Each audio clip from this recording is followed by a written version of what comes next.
Hello viewers, আসসালামু আলাইকুম। সবাইকে ওয়েলকাম জানাচ্ছি নতুন আরেকটি এপিসোড দেখার জন্য। আজকে তৈরি করে দেখাবো চিকেন তান্দুরি।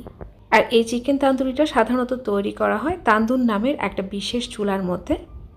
যেহেতু আমাদের হাতের কাছে এই টাইপের চুলা নেই, সেজন্য আমরা গ্যাসের চুলায় নর্মাল ফ্রাই প্যানেই তৈরি করে দেখাবো, তাও আবার রেস্টুরেন্ট স্টাইলে।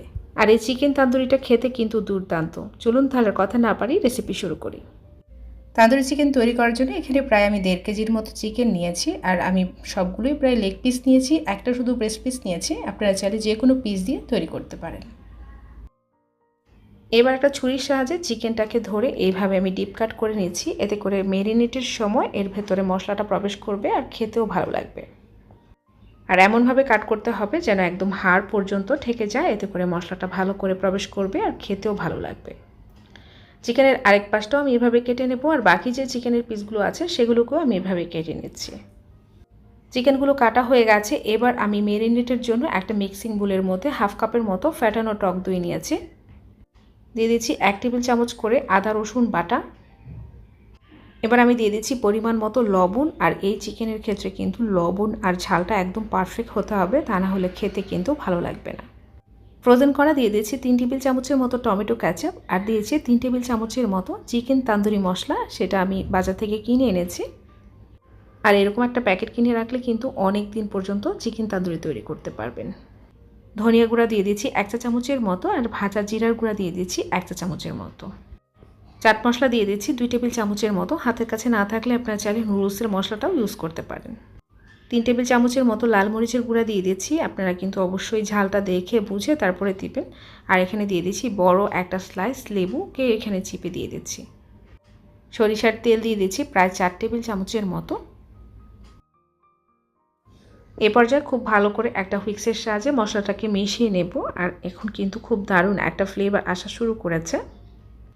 মশলাটা ভালো করে মেশানো হয়ে গেছে। এবার আমি চিকেন পিসগুলো দিয়ে দিচ্ছি। মশলাটা যখন মিশানো হয়ে যাবে তখন আপনারা একটু হাত দিয়ে চেক করে নিতে পারেন লবণ আর ঝালের পরিমাণটা।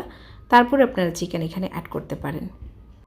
এবার খুব ভালো করে চিকেনটাকে মশলার সাথে মিশিয়ে নেব, আর এমনভাবে মিশিয়ে নেব যেন চিকেনের গায়ে সমস্ত মশলা কোট হয়ে যায়। আর চিকেনের যে অংশগুলো আমি ডিপ কাট করে রেখেছিলাম সেই অংশগুলো হাতের সাহায্যে একদম ডলে ডলে মেখে নিতে হবে, এতে করে মাংসের ভেতরে মশলাটা প্রবেশ করবে। চিকেনটা যখন সম্পূর্ণ মাখা হয়ে যাবে তখন আমি এই চিকেনটাকে ঢেকে নর্মাল ফ্রিজে রেখে দেব প্রায় 3 থেকে 4 ঘন্টার জন্য। আপনারা চাইলে কিন্তু ওভারনাইটের জন্য এটা রেখে দিতে পারেন, তবে অবশ্যই নর্মাল ফ্রিজে রেখে দিতে হবে। প্রায় 3 থেকে 4 ঘন্টা পর নর্মাল ফ্রিজ থেকে নামিয়ে আমি আবারও একটু নেড়ে চেড়ে দিচ্ছি। তান্দুরি চিকেনটা দেখতে সুন্দর লাগার জন্য এখন আমি কিছুটা পরিমাণ রেড ফুড কালার দিয়ে দিচ্ছি। আপনারা চাইলে এটা বাদ দিতে পারেন। এই কালারটা কিন্তু ম্যারিনেটের প্রথম দিকেই অ্যাড করতে যাবেন না, এতে করে মাংসের ভেতরে কিন্তু এই কালারটা প্রবেশ করে ফেলবে। আর যখন খাওয়ার সময় যদি এই কালারটা দেখা যায় তখন কিন্তু খেতে ভালো লাগবে না। সেজন্য আমি একদম কুক করার একটু আগে এই কালারটা অ্যাড করে নিচ্ছি। এবার একটা ননস্টিকের তাওয়া নিয়েছি, আর তার মধ্যে কিছুটা পরিমাণ সয়াবিন তেল দিয়ে দিচ্ছি। আপনারা চাইলে এখানে সরিষার তেলটাও অ্যাড করতে পারেন, তবে তেলের পরিমাণটাও খুব কম লাগবে, 3 থেকে 4 টেবিল চামচের মতো। তেলটা ভালো করে গরম হয়ে আসলে তখন আমি অ্যাড করে দিয়েছি সেই চিকেন পিসগুলো। এ পর্যায়ে চুলার ফ্লেমটা কিন্তু হাই আছে। আমি এখানে 3 পিসের মতো চিকেন দিয়ে দিচ্ছি। আপনারা কিন্তু এর চাইতে বেশি চিকেন অ্যাড করতে যাবেন না, এতে করে উল্টাতে গেলে অনেক সময় ভেঙে যেতে পারে। চুলার আঁচটাকে হাই আঁচে রেখে এভাবে আমি ঠিক 1 মিনিট পর চিকেনগুলোকে উল্টে দিচ্ছি। ঠিক 1 মিনিট যখন হয়ে যাবে তখন চুলার ফ্লেমটাকে আমি মিডিয়াম টু লো হিটে নিয়ে আসবো, আর এই চিকেনগুলোকে আবারও একবার উল্টে দেবো।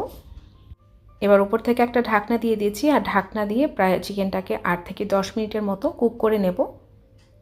আর চিকেনের অংশগুলোকে যখন 1 মিনিট করে ভাজা হবে দুপাশ, তখন কিন্তু ভেতরের অংশটা একদম জুসি থাকবে।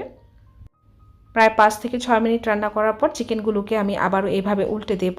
আর চিকেনের যে ম্যারিনেট করা মশলাটা রয়ে গেছে সেই মশলাটা একটা ব্রাশের সাহায্যে আমি চিকেনের ওপরে এইভাবে একটু ব্রাশ করে নিচ্ছি। আর ফ্রাই প্যানে যে তেলটা আছে সেই তেলটাও কিন্তু ব্রাশের সাহায্যে চাইলে এভাবে চিকেনের ওপরে ব্রাশ করে দিতে পারেন, সাথে মশলাটাও অ্যাড করতে পারেন, এতে করে আরও খেতে ভালো লাগবে। 15-16 মিনিট যখন হয়ে যাবে চিকেনটা রান্নার, তখন আমি এখানে ছোট্ট একটা ফয়েল পেপার দিয়ে দিচ্ছি, আর তার মধ্যে একটা কাঠকয়লা গরম করে দিয়ে দেব। আর এই গরম কাঠকয়লার মধ্যে 1 টেবিল চামচের মতো সয়াবিন তেল দিয়ে আমি ঢাকনা দিয়ে ঢেকে দেব, এতে করে একটা স্মোকি ফ্লেভার তৈরি হবে। ঢাকনার ভেতরে যে হোল আছে সেটাও আমি বন্ধ করে দেব কটন বাড দিয়ে। আর 3-4 মিনিট পর ঢাকনা খুলে আমি এই কাঠকলাটা ফেলে দিচ্ছি। রেস্টুরেন্টে গেলে আমরা যে স্মোকি ফ্লেভারটা পাই চিকেন তান্দুরি থেকে, এই ছোট্ট কাঠকয়লার কারণে কিন্তু এই স্মোকি ফ্লেভারটা আপনারা বাসায় পেয়ে যাবেন।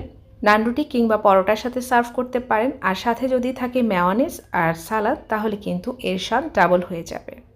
রেসিপিটি ভালো লাগলে চ্যানেলটাকে সাবস্ক্রাইব করে পাশেই থাকবেন, আর পাশে থাকা বেল আইকনে ক্লিক করে রাখবেন সবার আগে নোটিফিকেশন পেতে। আবারও দেখা হবে নতুন কোনো রেসিপিতে ইনশাআল্লাহ। আজকের মতো এখানেই বিদায় নিচ্ছি। আল্লাহ হাফিজ।